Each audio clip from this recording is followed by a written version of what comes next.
Okay.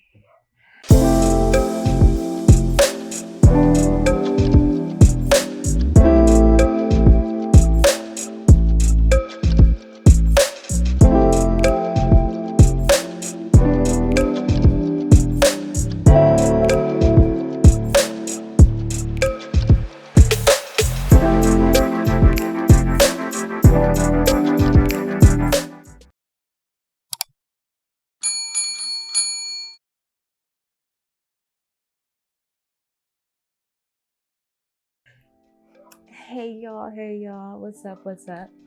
I should probably introduce myself in the beginning in case you're new and you are like, who is this? I'm sorry, all that noise. I'm sorry, my bad.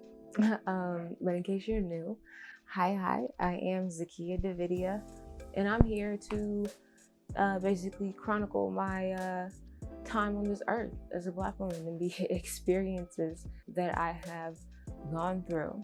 And today I wanted to talk a little bit about working in the industry, the entertainment industry, and working in it when you are not like a hyper famous celebrity, working in it when you're not some big executive in some office in a chair, like working in it when you are sometimes talent, sometimes in more subordinate positions like production assistant and everything. Not that anything is wrong with being a PA. Disclaimer. Nothing is wrong with being a PA. Thank you. But stuff like that. And this experience that I'm going to talk about has happened to me more than once now. And it's an experience that I think is very specific to being a Black woman in a more subordinate position in the industry. So I guess I'm like, if you don't know, people really don't know. I don't really talk about what I do per se, but one of the things, well, not yet anyway, I'll get to all that at a later date. But one of the things that I have noticed for me personally, when I have been working in certain environments in the entertainment industry, I have noticed that I have had Black female bosses, and keep in mind, this has happened to me more than one time with different people, okay? So it is a common theme that I'm talking about. Disclaimer. Thank you. So the common theme is just a little bit of backstory. Me, I am very much so myself. Like, I am who I am when I am at work. Of course, yes, I adjust certain things, time and place for certain environments, for professional purposes. But I do not completely change myself. I don't completely shift gears. I don't put on any sort of facade as much as I might refine certain things, right? And I've noticed that when I am at work or working with certain women, certain Black women of a particular age, usually 30 and above, if they feel like I am not performing up to a standard that they feel is acceptable, or if I am not listening to them, or anything where, your boss has a sort of discrepancy or an issue with your behavior, so to speak, I noticed that there have been times when a card will be pulled, which is, well, if you don't get this together, then I'm not going to hire you again. Okay.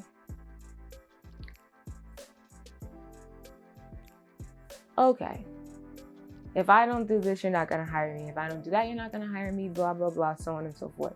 Listen, I am in a Coca-Cola mood, okay? Disclaimer. I don't really drink dark soda and I don't encourage it. But for the time being, when you are an artist who is just starting in this industry and you're trying to build your platform, build your following, whatever. I am at a point where I have to balance my artistry with real life, okay? Do I love like creating things and talking to people, dialogue, and all of that. I love it. I eat it up. But at the same time, I still have to pay rent. I still have to pay my bills. I still have to take care of myself. I live alone. I live in my own apartment space, so I have to fill my fridge with food. I have to clean up in here. I have to take care of those sort of domestic tasks as well as working. And then I also need to have my private personal care time and things of that nature, right? When it comes to my work and making money, I am always working. I am always working because we live in a day and age now where the American dollar is, you know, twice, right? It's twice as inflated as when I was a kid, you know? Like when I was a kid, $20 could do something for me. Now $20, it's like, oh, okay, here's a roll of toilet paper. Like, so taking that into consideration, regardless of which of my employers is reaching out to me, I still have to work. Regardless of whether I book a modeling gig or an actress, small-time commercial gig, whether I book a PA gig, whether I book a crafty gig, whether I book a catering gig, regardless of the fact that I am here on this set, like, I still have to work, even when you don't call me.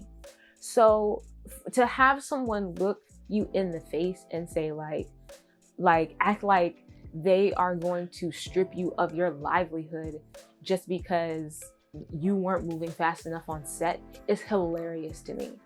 Just because, you know, someone might have the confidence to say and behave a certain way on set, that offends you, that upsets you. I will say, and you know, y'all can sound off in the comments if I'm wrong, that's fine, wrong in your eyes.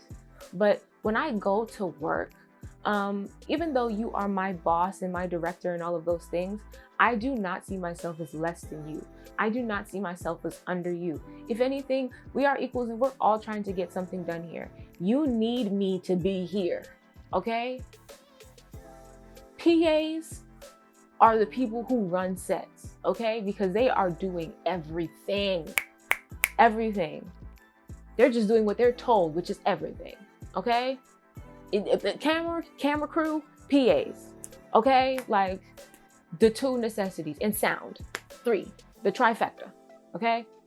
Okay, yes, sure, you can have an attitude and not call me back. What makes you think that after this conversation that you just had with me, that I would want to work with you again? That is a two-way street, and I don't think that employers understand that, and I'm trying to understand why. Okay? I'm trying to understand why. That is a two-way street. I just don't know if I want to work with you anymore. I don't know if I want to work with you anymore.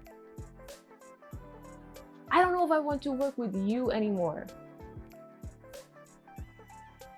Please don't think, I'm a hustler.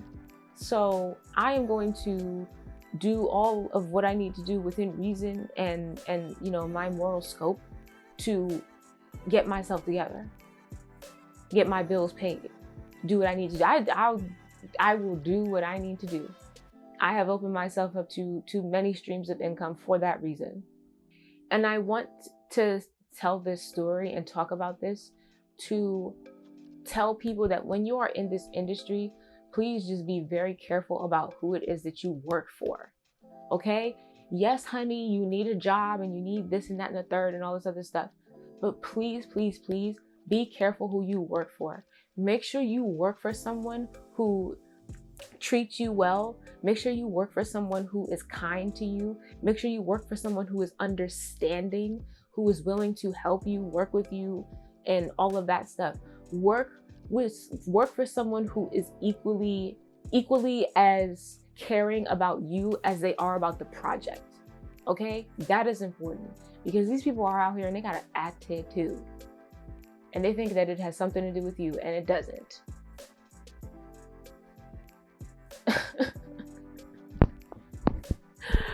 Sheesh. that being said, woo, thank you so much for watching. Listen, let me know how you feel, sis, bro, sir, ma'am. Let me know how you feel. Tell me down in the little comments. Y'all can start a little dialogue. Please be nice, okay? Don't cut up, because I will cut you off. Not like a shank, and I'm gonna cut you. I'm a like block, like I'm gonna cut you off, like I'm gonna block you. Okay. Anyway, have a wonderful day. Be safe out here, okay? And most importantly, stay black, okay? And if you're not black, well, honey, stay you, be you, okay? Be you, yes. Bye, y'all.